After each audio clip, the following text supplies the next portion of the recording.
Hey Tamers, East here, and yeah, so I've lost my voice, which is honestly a pretty funny and cruel cosmic joke for a content creator if you think about it.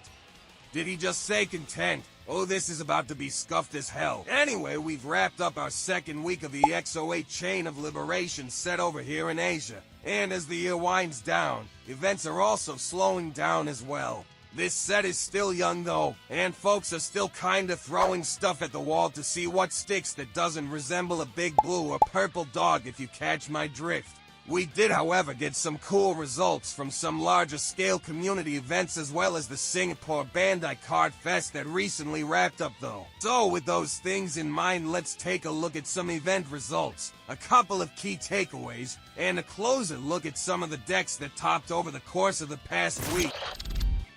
This time with a little help from some friends. Asterisk wink asterisk.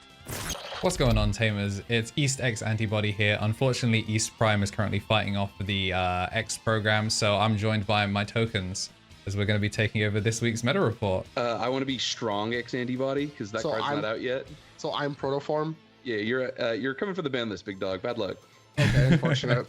I'm cracked though. Yeah, and so is one of the current X Antibody abusers. We're going to be handling this week's meta report week 2. Thank you, East, for having us on. And yeah, we're going to be going through kind of like what's been happening over Japan and Asia in general. Obviously, another Bandai Card Fest has happened. So some of these results are being what's topping, what's popping over the last week. So similar to the first week of EX8, Gallantmon continues to be the most popular deck in the game right now. With more search, card draw, memory gain, DP buffs, and somehow protection effects, it is one hell of a deck. Despite all that, however, it choked it and failed to actually win out for Bandai Card Fest in Singapore, instead going to Velgramon Loop, taking first place there. It feels like Purple Hybrid is really trying to get that second look from players in the West and the East, and if you want to stay up to date with that deck's evolution, don't forget to hit subscribe for more digital monster card game content shuffled directly into your YouTube feed. As was mentioned last week, players are excited to try some of the new decks from EX8. You have decks like Dynamon and Pyramidi, but also some of the Digivice decks like Nightmare Soldiers, Deep Savers, Nature Spirits. And none of them have really managed to top, but Ice Snow from Skibidymon actually managed to get a few local wins this week. So stay tuned as we'll take a look at some of these lists soon. We'd be remiss though to not talk about the control players who instead have found Paprika and added it to their ready meals in the form of control decks. The new spices right now are Medieval Gallantmon, which seems to be popping up in a bunch more lists and might become more and more commonplace in the lists like Mother D Control and 7 Great Demon Lords, which are already really strong control decks and make use of Shoto as is. So the Liberator pieces continue to be misused in places that they don't belong. One of the other things to look out for, especially with Medieval Gallantmon, is with the new reveals for BT20 showing off the new way to play Royal Knights. I think it's a good time to be named Gallantmon in today's current format. If you enjoyed listening to us three idiots ramble for a little bit, big thank you to East for giving us the opportunity to take over Meta Report Week 2. But if you want to hear three idiots, sometimes with a guest, sometimes even East himself, yapping on a podcast, you can find us at Misplay for Game on the KNT Elixir channel. Lord Sage probably has it somewhere on this screen. If you haven't subscribed already to East, what are you doing, man? He's like the best source of info for what's soon going to be our format very, very soon. I look forward to seeing what he's going to be doing once we're all unified and on the same list. I can't wait to send East so much garbage. Like every week, I'm just going to top with something bad on purpose just so he has to cover it. Me and my 19 legally distinct Omnimon decks. Yeah, it's crazy though that of all the things, if Gallantmon has secret rare, it's probably playable. If it's anything less, just give it to a friend.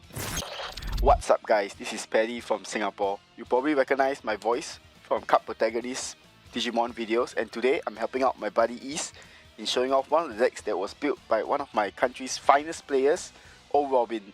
With the release of BT1819 Special Booster version 2.0, Purple Hybrid or Velga Loop is a deck that's finally getting its chance to spread its wings in the West. Even though it's already 2 sets old at this point, many players in Asia are still finding new ways to innovate. Old Robin's list that won Singapore's Super Tamer Battle at Bandai Card Fest is one great example. Most lists opt to supplement the Velga Loop game plan with Mervamon and Ignitemon package, allowing you to gain that last few attacks you need in combination with Jack Red, or you could play down 2 Velgamon and try and deck the opponent out. Old Robin's list, however, cuts this out completely, allowing him to play cheaper swing cards like EX4 Gilmon and Ginkakumon Promote. The Ginkakumon is such a great surprise card because even when it evolves over a Dustmon on a Tamer that was played this turn, it has Rush, allowing you to sneak in that last attack you need to close out the game.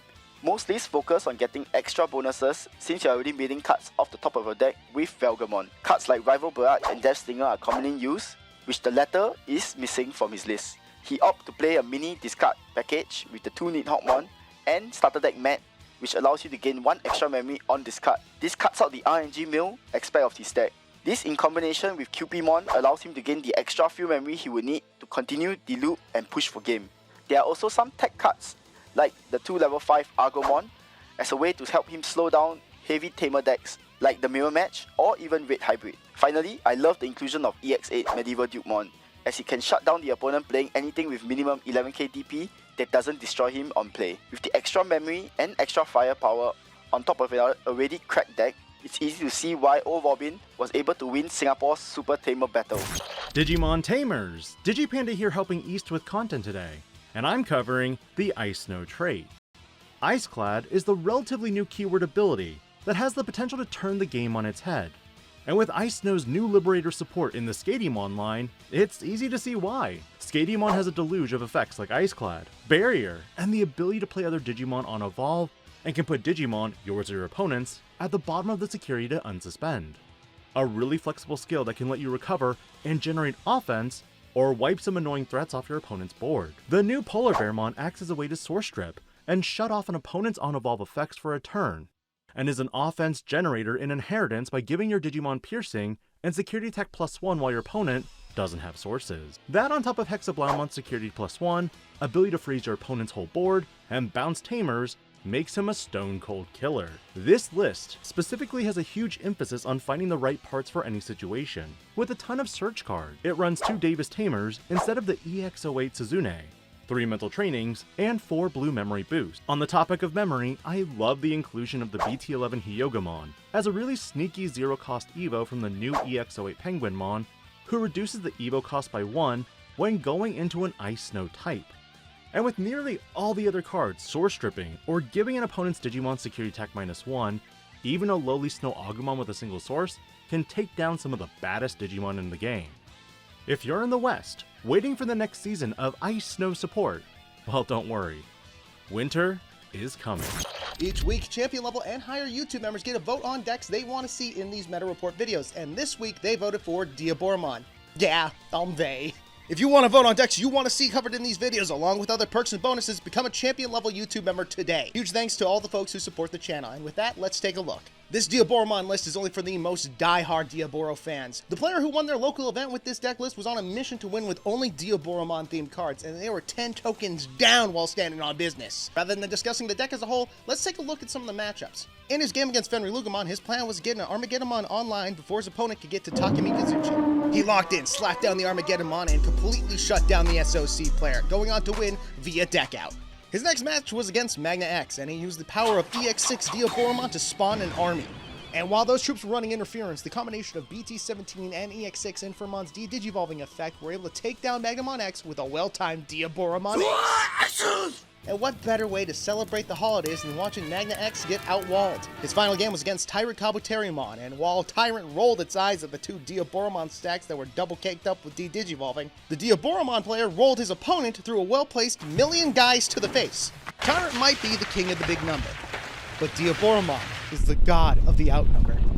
Amen. Diaboromon is a deck with cards that are downright diabolical. I mean, Armageddonmon shuts down level 7s, you have insane control tools with both of the Inframons, and with the latest wave of support, the deck can spawn enough tokens for at least 3 rug pulls. Given this player's experience, maybe the secret to winning is some big Diaboromon energy. And with that, we're gonna bring the second week of the EX08 Chain of Liberation meta report to a close. Just as a heads up, this will also be the last meta report of the year. I'll likely do a couple of streams and fun videos, but I think Seiji and I deserve a nice rest after such a fun and busy year. I also want to give an incredibly sincere thank you shout out to all of the awesome content creators who helped me turn this negative into a positive. I put a link to all of their YouTube channels in the description below, and wholeheartedly recommend you check their channels out. Man, I'm gonna miss this voice. It's only been a short time, but I feel like I've grown so close to it. I'm gonna miss you, bud, but I sure as hell am gonna be happy to get my own back. Anyway, I'm gonna get out of here. Before you get out of here, don't forget to hit the subscribe button, and I'll catch you in the next one. Bababooey, forget about it. Agumon evolves into Greymon, into Metalgreymon, into Wargreymon, into Omegamon.